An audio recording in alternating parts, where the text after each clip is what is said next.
So it seems like with this shift of Venus coming into Libra this week, there might be a bit of, things trying to come back into balance, or at least people trying to help with that.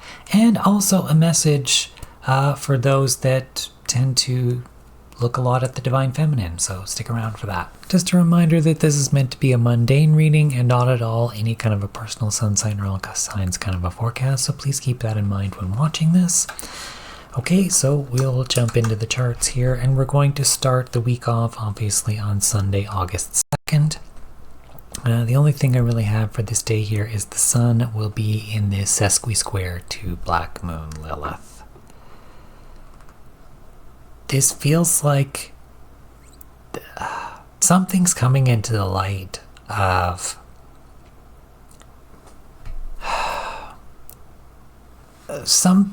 it almost feels like something or someone, or it feels more like a group, whether it relates to, I feel like those who are calling it out or bringing it forth are like some official thing, like from a government or something like that. And somebody has been, or something, or some group, or whatever has been wrongfully outcasted in some way. And this is coming to a head. I'm being drawn to the fact that the sun is still conjunct Jupiter here. There is something about this that is, again, with this Leo energy, it's bringing into the spotlight these things. Things are being shown, things are coming up, etc. It almost feels like it relates to certain countries or something that have been outcasted. That's what I get a sense of with this Sagittarius energy, Black Moon Lilith and Sagittarius, and I've talked about this before. This could be a specific culture or countries or something that have been like, or what I'm sensing is maybe like the people themselves in that, and not necessarily the government that is involved. And what I mean by that is the country or whatever that has been outcasted, it's the people that have ultimately paid the price, or that have been really the outcasts, or the culturally or whatever. Their governments have been either playing along with some other thing or not caring, or it doesn't matter. But there's like another government from another country that is now almost like defending or standing up for them or something like that. There's something about this. And of course, this is a sesqui-square. This is pushing for resolution. And with this Leo energy, we're going to see this. This is going to be very strong. Again, I'm being drawn to say this aspect is happening on a Sunday. But again, aspects peak and wane. This energy could stick around for a bit, and this could be happening at any time, either before or after this transit peaks, okay? Okay, so we're going to move on here then to Monday, August 3rd. And this is when we're going to have, sorry, I was looking at it, it's Chiron going to go retrograde, but Chiron symbol, for some reason, reminded me of Mercury. I don't know why. And I'm like, what? Mercury isn't, we've already had that. But my brain obviously was not braining that. But yes, Chiron will go retrograde. Looks like 2:49 p.m. So this is basically highlighting issues that have already come up with Chiron. I believe Chiron will go back into Aries as well. So we're dealing with wounds to material things, money, and the word that I'm getting is sovereignty, as well as Chiron will, let me just have a look here, zodiac sign transit, yeah, so in retrograde goes back into Aries September 17th.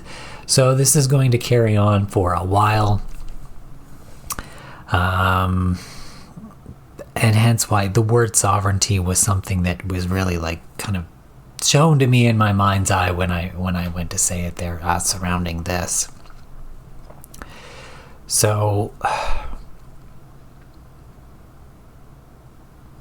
I'm just trying to feel in for what, if there's any specifics or what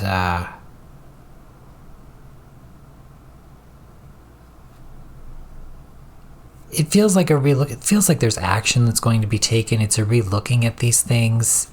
Remember, when this energy kind of stops, you're kind of forced to relook at and take account and have a look at this. But remember, this is a mundane reading, so we're dealing with this at a more global geopolitical, geoeconomical kind of a level. I think they're kind of focusing on the political aspect of this, as there may be things about that will be maybe forcing, let's say, leaders or something into doing something about certain things. Initially, what I get a sense of is obviously Chiron in Taurus, so we're dealing with economic wounds, whether that's money. The direct word I got was tariffs, dealing with stuff like that, material things, and that can also relate, which, okay, so they're actually bringing up a point here with Chiron in Taurus. Taurus can represent like nature, Mother Nature, those physical, those nurturing things, that physicality. What I get a sense of is just nature in general. And where I am in Canada, there's obviously been a lot of forest fires and things like that. And I think there are some in the US as well. But there's been a lot that's been happening around this. And what I get a sense of is, okay, it's like, it's not exactly the only thing this is going to be. They're pinpointing this for a reason, to call it out that, okay, yes, this energy is being used in this way to call this up, because, and they're bringing it back to, again, this idea of politicians that need to take action. There's a reason this stuff kind of, okay, well, not necessarily it keeps happening basically due to neglect, because nobody's doing anything about it. We have these forests, we have these places, and when we have these hot temperatures, we need to be mindful of the combinations of these things. And so there's things that needs to be like controlled maintenance. There needs to be proper things that have to be done.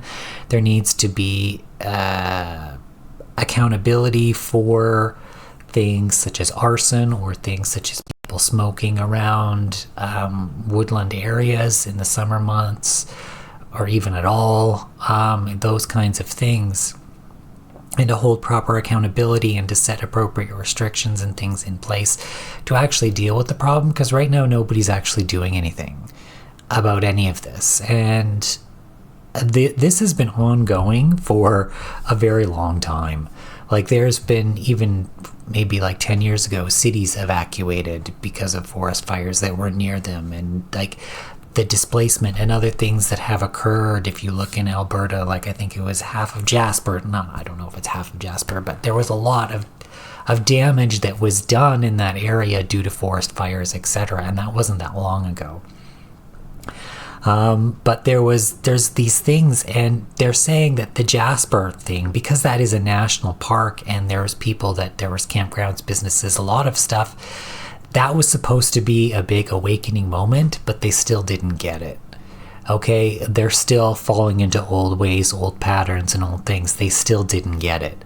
Okay, and now these things are happening in this way, and they're saying, you've now got, and you can think of Trump what you will, but now he's like calling out Canada, basically, we're going to tariff you if you don't deal with these things. And the thing is it's like, should it be dealt in that way? No, not necessarily.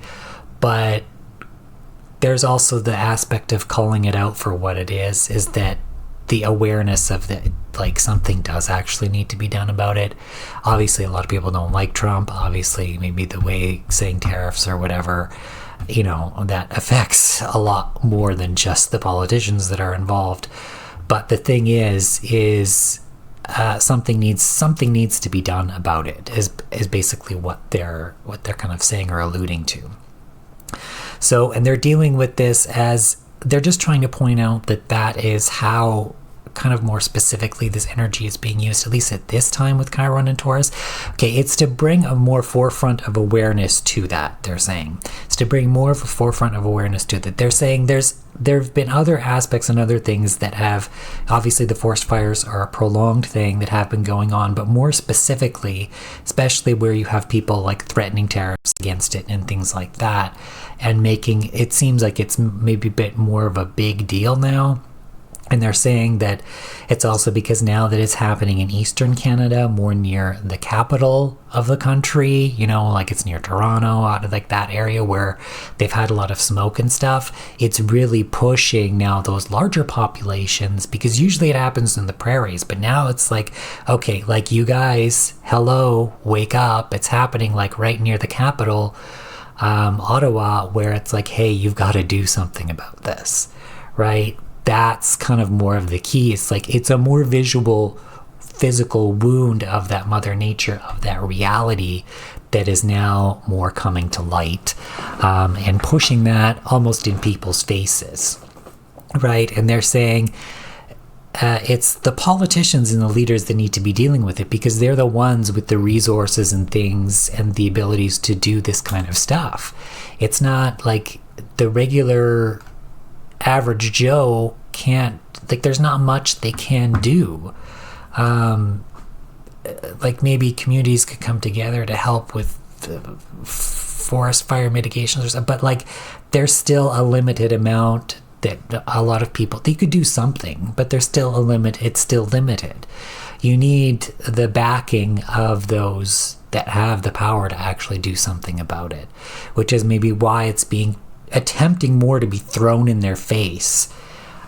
And yeah, they're saying they could go on about this, but they just wanted to bring that up as a key point, in that that is an aspect of this Chiron in Taurus in this way.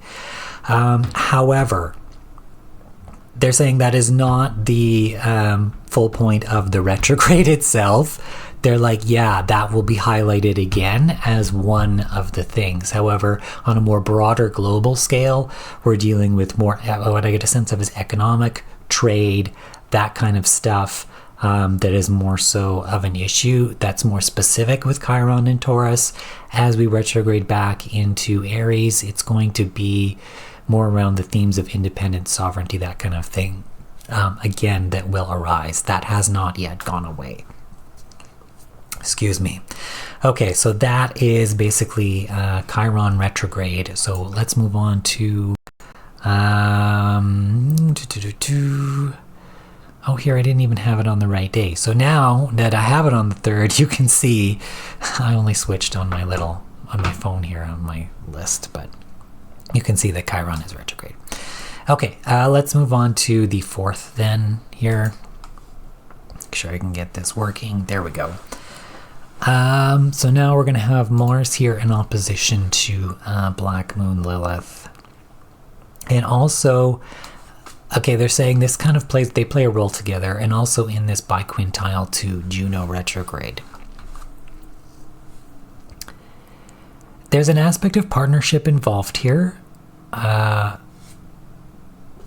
seems like it may be economically or between countries. It's usually when there's a sense of partnerships involved between countries, it deals with trade and economics. So that's likely why I kind of get that. There's this idea of maybe putting your money where your mouth is again, in terms of this Mars in Gemini, where you're taking action on what you've said, or you're saying things. It's more of like, take action on what you agreed to or what you've said. Okay, now this is becoming more clear, because this Black Moon Lilith there in Sagittarius is where you have been outcast, where you have been left out, because it's almost like someone said something, whether it's a pairing in a partnership, like a political leader or a business or a trade partner or something, has said something and they're not taking action on it. And it's like now they're being called out to say like, hello, we have this partnership, we have this commitment, and you're not holding your end of the bargain. We're kind of feeling a bit left out here. We're doing all of this stuff. What are you doing? You said you're going to take action. You need to take action, right? So that's kind of what that kind of a thing is with that. And with that biquintile, I get a sense of that more of those communications surrounding that are happening like behind the scenes, like the negotiations and things like that. But the more obvious part of it is that this hasn't been dealt with, or action hasn't been taken, and people are feeling left out because of it. That's what I get a sense of with that. Okay, let's move on now to Wednesday the 5th here. just going to have Mercury here with this biquintile to the North Node now in Aquarius. Okay. I'm getting a sense of very much an awareness, almost like an acute awareness, or this causing of like an awakening, an awareness, or like I don't want to say it's not specifically protest, but it's like that kind of an energy where it's like, hey, what the hell? It's like this rebellious calling out, that kind of a thing. But they're saying it's not specifically protests. It's that more of that like, hey, this is what da da da da, like that kind of a thing, and you're like calling it out. There's something about Mercury here in terms of a communication or awareness, but as it relates to the North Node is in Aquarius, which is also an air sign. Of course, Mercury is in Cancer, but Mercury rules Gemini, which that's where I'm getting this air quality in terms of communication, is what this is surrounding. Okay, and with this, like I said, there's something that there's an awareness here. And that's, okay, they're saying that's the drive forward, is through this awareness of whatever that is. They're saying it's something that's hitting close to home due to this Cancer energy. It's something that's hitting close to home as it kind of hits you maybe in the heart or the emotions a bit. And then it's like, hey, what the hell? And then it causes this action forward, almost like to a better space of like freedom or whatever. But it comes at more of an internalized thing.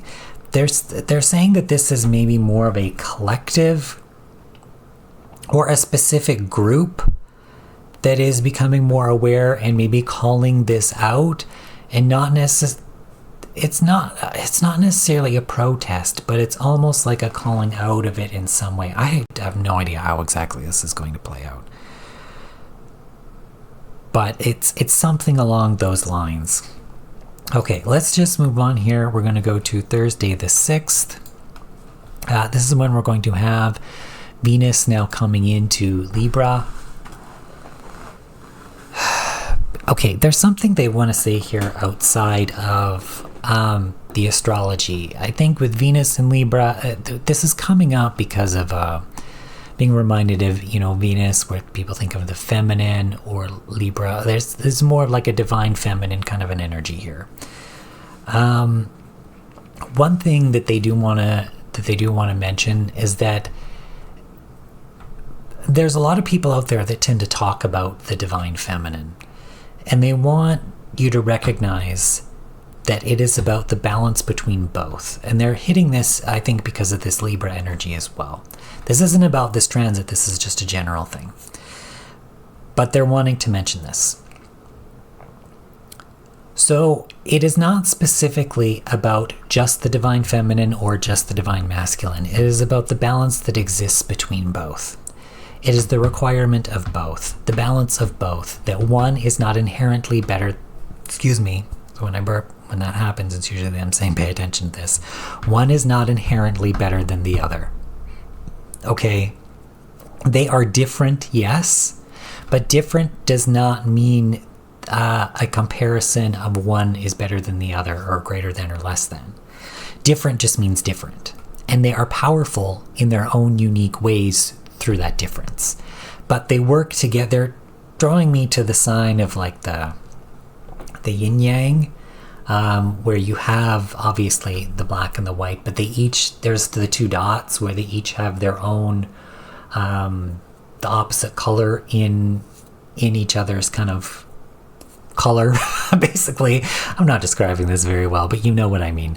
And they're saying they merge together, they cooperate together. It's the two differences that work together with their own unique qualities, doing their thing, but working together as one, they're able to achieve more in doing so, right? It's about that balance together. And they're saying this isn't about physical gender. This is the energetics behind it. They're saying you have both divine masculine and divine feminine energy within all of you. That's just what it is. Everybody has both. Okay, that's how this works. That exists. It works like that. Okay, so, and they're also wanting to point out that you need to be careful of those that specifically focus. Okay, I'm going to hit on a point here in that if you look at the demographics of a lot of people who watch these kinds of videos, whether it's astrology or any spiritual stuff, they're typically women. Okay, typically women. And there are people out there that know and understand this. Okay? And through that, they will tend to try to manipulate women to take advantage of them. And again, they're reiterating that just because you are a woman or a biological female does not mean that you align only directly with the divine feminine. Remember, they're saying you contain both energies, divine masculine and divine feminine energy. And the key here is the balance between those two. Just because you are a woman, they're saying that yes, you can be feminine, you can be a woman, you can express all of that directly as it is. You need to be who you are, whatever that is. However, you are not distinctly just the divine. When dealing with these spiritual energies as divine feminine, you are not just that. You are both divine feminine and divine masculine. Your soul, your energy, who you are, contains both, and that is necessary. You need that. That is a necessary thing in order for you to exist, function within the reality. Yes, as a physical biological woman, if that's who you are, to express that femininity and do whatever, then that's great. You do that thing.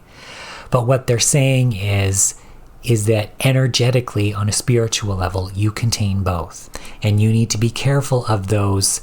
They understand, they're saying that they understand that women and also feminine energy has been abused on this planet in a lot of very negative and bad ways. But they're saying it's about coming back into balance and honoring the positive aspects of divine masculine, divine feminine, that kind of stuff, etc. Bringing them together and to focus more on a high vibrational level of these things instead of the abusive negative stuff. Because they're also saying the divine feminine could also be used in a very negative, manipulative way. In fact, manipulation is a very negative, energetic feminine trait. Okay, that is not a masculine one. Masculine one is more outward focused, action taking, etc. Manipulation is more of a negative divine feminine trait. Okay, and there's a lot of that exists on this world too. So they're saying what we need is to bring it to a more positive, higher vibrational level of those both energies within balance.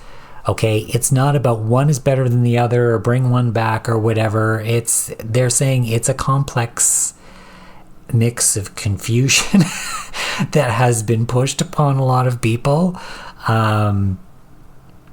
to believe in false things in order to manipulate in a lot of ways. So they're saying that the divine feminine has been used in a very negative way as well, that specific side of that energy. But they're saying what we need to come back to is the balance, a positive balance between both. Okay, now they're also saying this as a warning for those that are maybe trying to either push misinformation or misunderstandings that exist out there, in that if somebody is solely focused on the divine feminine and are specifically addressing biological women themselves as divine feminine, they're saying, which you are not. Everybody contains both. Even men have divine feminine energy, even if they fully express as something that is masculine. Okay, they're saying this isn't about any like LGBTQ issues or gender identity. They understand this as a that is a touchy subject. This isn't. They're saying this is a spiritual thing. This is how the universe functions on this spiritual level. We are not talking about that kind of stuff, but they're also saying that it is okay to be that way as well. There is nothing wrong with you being gay, trans, bi, all that stuff, whatever. But that is not the subject of this conversation, is what they're putting that to. They just want to bring that up because they understand that people may look at this and think, well, you're gay, Mark, so you're just making it seem like that. They're saying, no, that is not it. That isn't. They're not talking about LGBT stuff right now. That is a completely different topic altogether. Right now, they're specifically just talking about what they're saying is actually women being targeted. So they're bringing it back to the fact that because women tend to be the ones that watch a lot of these videos, they are directly being targeted or manipulated into believing certain things surrounding specifically the divine feminine, because they know that that women, as well as that feminine energy, has been misused and abused on this planet. And so they're manipulating the fact that those women are trying to empower themselves now, and instead they're fake empowering them by putting this explicit focus solely only on the divine feminine energy in order to manipulate them to be able to take their money, take their whatever, do all of these things. And if you look at some of these accounts that do this, they're usually men, heterosexual men, that will be talking about divine feminine energy to get a lot of women or female followers, because they know that women watch these videos in order to manipulate, take advantage of them, or for sexual things, favors, to get these beautiful women to follow them, etc., all of that. They're also bringing it up to this point to me to say this now, is that I'm gay. I don't want anything to do with what's between your legs or on your chest or whatever, okay? I don't like that. I like men, okay? So they're saying that that's why they're bringing this warning through me. Guys, what do you... It's because it might be taken a lot better if it comes from someone that's not interested in you. Do I really put this out there? I don't know. But that's what they're... Okay, anyway. Do you want me to say anything more about this? Hey, they're saying yes.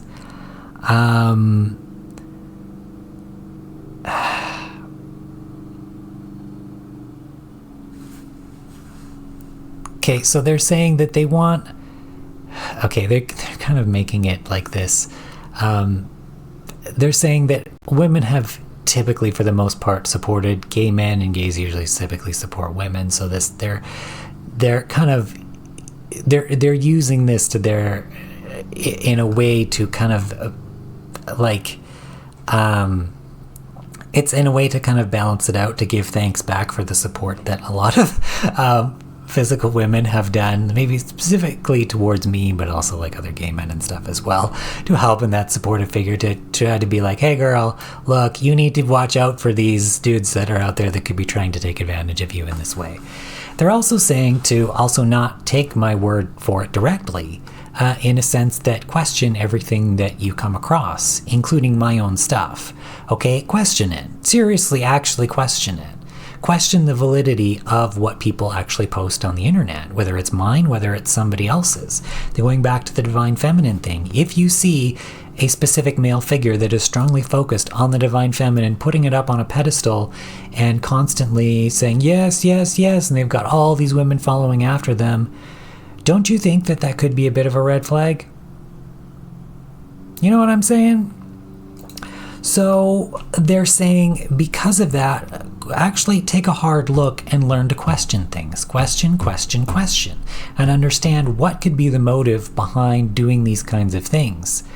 And even though I'm laughing and being slightly embarrassed by the reason why maybe they're putting this through me, using me in the ways like, well, you're gay, so we're gonna do this. But they're being very blunt and straightforward with their reason why, so that when people do question, it's like, well, okay, that definitely could be it, or whatever. But they're saying that yes, you can still continue to question this more, and they will answer your questions if you have questions. But they're kind of saying, okay, we're basically done now. We just wanted to have that explanation. But basically, yeah, it's just what it basically boils down to is use your own discernment and be understanding. Look at things objectively. Don't just give in because, you know, obviously you're a woman, you want to support women, feminine energy, that kind of stuff. There's nothing wrong with that. Because, you know, that stuff has been treated like shit in the past. We all know that, even in our recent past, as little as 30 to 40 years ago. And even now, there's a lot of women that don't get treated properly. Okay? And that there's reason why people would want to stand up for that kind of thing, whether it's women or divine feminine, that kind of stuff. But they're saying with the spiritual energies, focus on the positive aspects of both, not just the one. But they're saying that the reason why you'd want to stand up for that kind of thing is also, you know, a good way for people to manipulate and take advantage for someone that's trying to do a good cause, right? They're manipulating and taking advantage of your heart, of that desire for that good cause, in order to just then continue to take advantage of you in much the same way that has already been going on, right? So just be mindful of that and always use your own discernment and question. Always question, always ask the questions.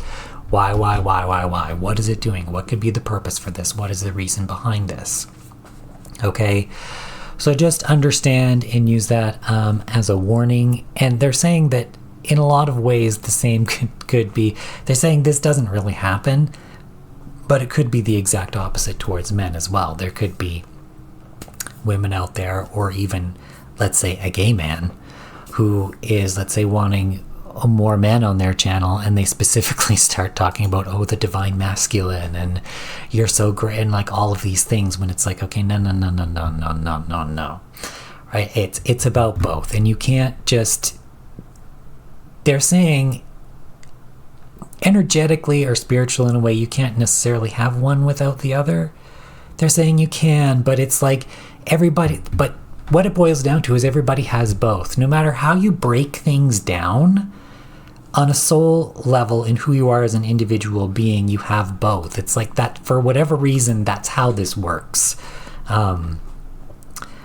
In some way. They're kind of bringing it up into like quantum physics or quantum, like this aspect of quantum entanglement. It's like your soul is like the superposition which contains both polarities exist at the same time, right? Because in quantum, in quantum entanglement, if you have two different particles that are quantumly entangled, if you observe the system as a whole, it exists within a superposition, which means that you can have both,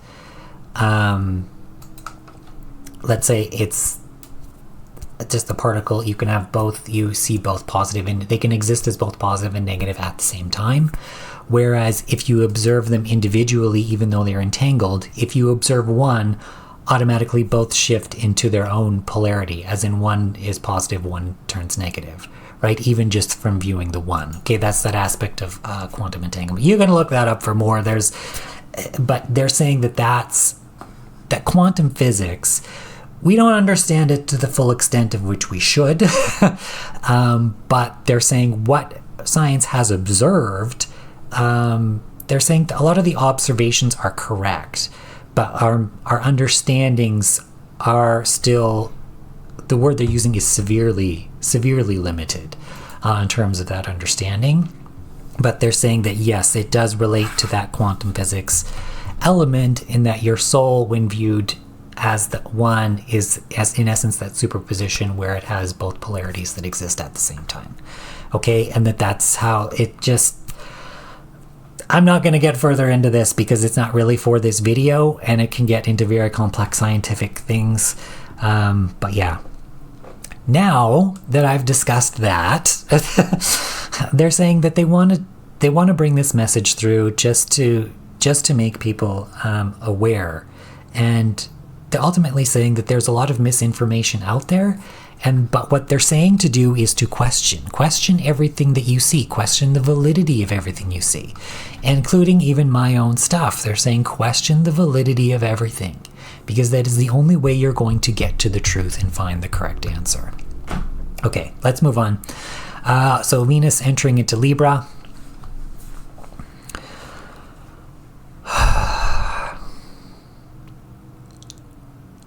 There is an aspect of justice to this.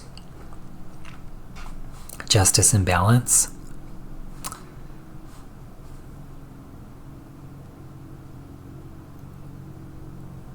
It almost seems like it's being led by even like some aspect of government or governments in some way, and the people that are involved in that. The people that are involved that work for the government, or those parts of the government, or those aspects of the government that are doing this, are the ones that are feeding these aspects, or working towards these aspects of justice, etc. in this way. Okay, that's what I get a sense of with that. They're saying just leave it there for now. But we still got lots more to look at in this video. So we have Mars here that's also going to be in quintile to Saturn retrograde.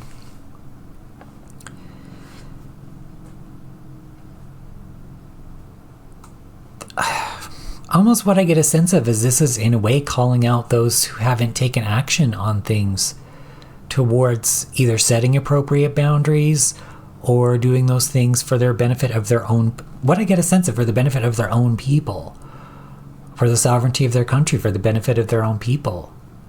Okay, I feel like this is almost being more directly called out because we have Mars in Gemini here, where there's going to be like calling out like you haven't taken action. But it's about, okay, this quintile here, it's about what what they said they were going to do behind the scenes to take care of things, but what hasn't actually occurred behind the scenes. And now there's a sense that this is being called out. It's also relating to Saturn retrograde, as it's going over these old things in a sense of okay, we're going over this now, what hasn't been done that you said that you were going to do behind the scenes, blah, blah, blah, etc. Okay? That's what I get a sense of with that. Mercury is also going to be in quincunx here to Black Moon Lilith. I get a sense of people directly communicating or calling something out about, hey, we've been left out, we've been whatever.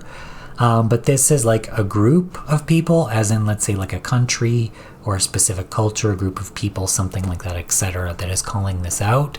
And it's like, hey, and of course with this Mercury in Cancer, as it relates to them, specific, their home country, that kind of a thing, that they're calling something out. This feels like very strong communication that is coming through in whatever way with this. And the frustration of this quincunx comes through, hey, we've been left out, we need to speak about this, you need to do something, kind of a thing. Okay, we're also going to have Venus here. Let's just, let me just double check on if this is before. So this is at 12:12, comes into Libra 1:16. So this is around the point where Venus is on the cusp. So it's at the end of Virgo, but also as coming into Libra, where Venus is going to make aspects to the nodes here. So we've got a quincunx to the north node, okay, and this semi-sextile to the south node here.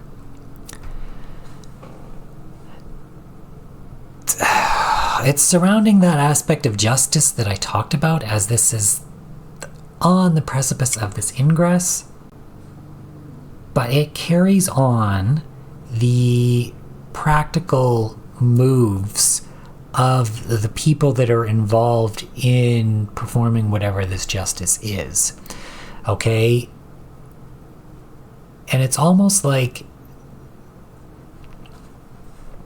with this quincunx here, it's been hard to move forward with this because those that haven't wanted to face justice have been like trying their damnedest to cover it up or hold it back. And that's the frustration, is there hasn't been a lot of progress going forward because of that. Okay, but this semi-sextile to the south node, it's almost like that South Node that's now in Leo is really spotlighting a lot of these past things. And it's like, this can't be missed anymore. And so the fact that it was frustrating you haven't moved on before, it's like, well, we're doing it now. We're doing it now because you don't have a choice anymore. And it's about these aspects of justice and the people that are practically involved in handling a lot of these things. The sun is also going to be in trine to Saturn. And I feel like this energy actually directly relates to what I just said about those Venus aspects. It's things being brought to light, with Saturn here being like, hey, I'm protecting what's right now, in terms of the sovereignty, independence, etc. of the people, of countries, of all of these things. And we need to go over these old space. This is also about going over these old aspects of control that limited individuality, sovereignty, expression, doing what you want, taking action for what you want, that kind of stuff. And it's coming up to light in that way. So those negative people or institutions or whatever that tried to restrict in whatever way, that's now being brought to light in some sense with this. Okay, that is Thursday the 6th. Let's move on to Friday the 7th here. And here we're going to have Venus now in this quincunx to Chiron, now retrograde. I feel like as this relates to more Chiron retrograde more specifically, I feel like there's going to be more people involved, different people involved maybe, in attempting to bring balance or do something about these Chiron wounds, whether it be, let's say I said about the forest fires, or let's say about money things, trade things, something like that. There's people that are going to be brought into the picture to try to achieve some kind of balance, to try to rework or fix maybe some of these things in some way. I mean, for me, in my own sense, I feel doubtful with that surrounding the forest fires, but they're saying that, they're saying that this energy is an attempt at that, to try to bring people in to achieve some kind of balance, because this quincunx here is like, okay, like this problem, something's not going away here, we need to do this, we actually need to take action in this way that may feel uncomfortable, to do whatever, to have these energies to work together, but it needs to be done, something like that. It kind of feels like an uncomfortable truth or an uncomfortable thing that needs to be dealt with in some way, and bringing the people in to properly do and deal with this. Okay, we're also going to have Venus here in trine to Juno retrograde. And yeah, it feels like much the same thing, where it's like, okay, because Chiron retrograde in Taurus can deal with trade issues, money, material things, that kind of stuff. And like I said, a lot of the partnerships on a mundane level between countries, etc., do deal with money and trade. Okay, so, and it's about relooking at those things, not the partnerships, but these moons of Chiron, and dealing with these partnerships that are now like, they're saying that the retrograde aspect of Juno isn't necessarily really playing a role here. It is just this trine aspect to Venus, as in like new people are coming in and trying to deal with these partnerships and stuff that have already been here, and how can we deal with these moons of what's going on. It's not reworking the partnership, it's more like new support or something like that. Okay, and here we go, because Juno will also be in square to Chiron. So all of these energies are playing a role together, and this is in essence, yeah, it feels like dealing with these wounds of like trade things, whether it relates to tariffs, whether it relates to just material trade or money things in general, of issues surrounding that are now being brought up to be looked at in whatever way surrounding this stuff. And the partnerships that are involved, and asking for help, I think, is that Venus portion, asking for help to seek to achieve more balance and harmony within these things. All right. So let's move on to Saturday the 8th then, and here we're going to have Mars in this biquintile to Pluto retrograde.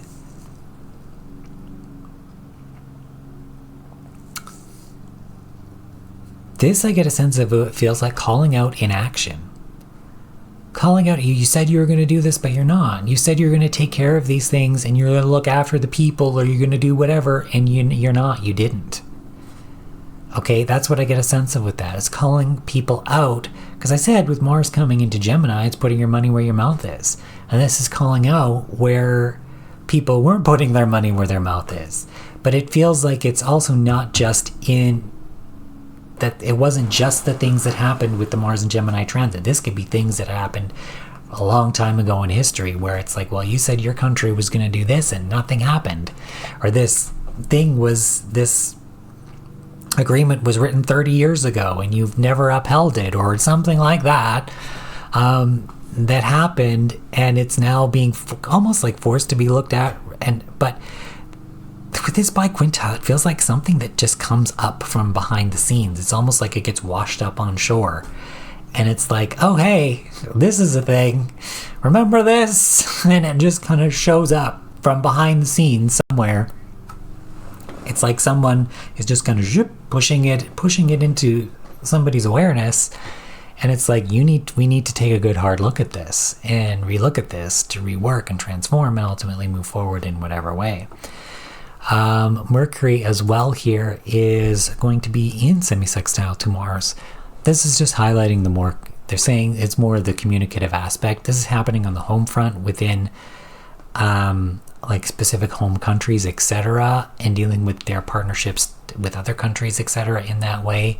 But it's more of like a home front labeled thing where it's like, hey, you haven't done this. We noticed that you haven't done this, or you haven't taken action on it, blah, blah, blah, whatever. And so it's highlighted, it's bringing that up, that awareness. You said this, you haven't taken action on it. Whether you said it in a document 30 years ago or whether you just said it 5 minutes ago, okay? It's kind of along those lines. All right, so that looks like that's kind of all I've got for this week. If you have made it this far in the video, please leave a purple heart in the comments so that I do know you're a real one. Thank you so much for watching. If you're looking to get this personalized in any way, looking for a personal reading, those links are in the description below, or you can head over to my website, mysticalmark.ca. Also on my website, I have my legitimacy and corroboration page where you can go on in there and you can see where I take past forecasts, relate them to the news stories that happened that week so that you can see basically the accuracy of this. And I will admit right now, it will not be 100% accurate simply because of free will. Everybody has free will. There's free will choices and actions that take place. I try to do these about 9 to 10 days before this actual week starts. Just so that I have a buffer in case something happens with me. But also, the longer back that you do this, the less accurate intuitive readings will be, just simply because people have free will to be able to change and manipulate things along the way. Okay, which is why I don't necessarily do big prediction videos about stuff, because see, predicting something a year from now, well, you could make a decision 10 minutes from now that completely changes that, right? So whereas something that's more focused in the more direct future is, and I'm not saying this just to be like, oh, well, then predictions are such crap. Well, no, it's just simply because everybody has free will, right? The future is in essence unwritten. And what we do here is we're looking at the strongest potential that is coming through with these things. We could sit here and look at all the other potentials that could occur with this energy and that kind of stuff, but this video would be like 8 hours long and nobody's gonna fucking watch it. Okay, so we usually look at the strongest potentials. However, in personal readings, if we're looking at future things, yes, you can ask about other potentials as well to gain, okay, this is the current trajectory, but if I make this decision, what if I do that? What is a potential outcome for the strongest outcome for that? Or maybe other potential outcomes too. Or if I go in this direction, what could potentially happen that is something and can help in making decisions as well. But of course, as with anything in life, it is impermanent and nothing is fully guaranteed. But anyway, thank you all for watching, and I hope to see you all in next week's video. Take care, everyone. Bye for now. Bye.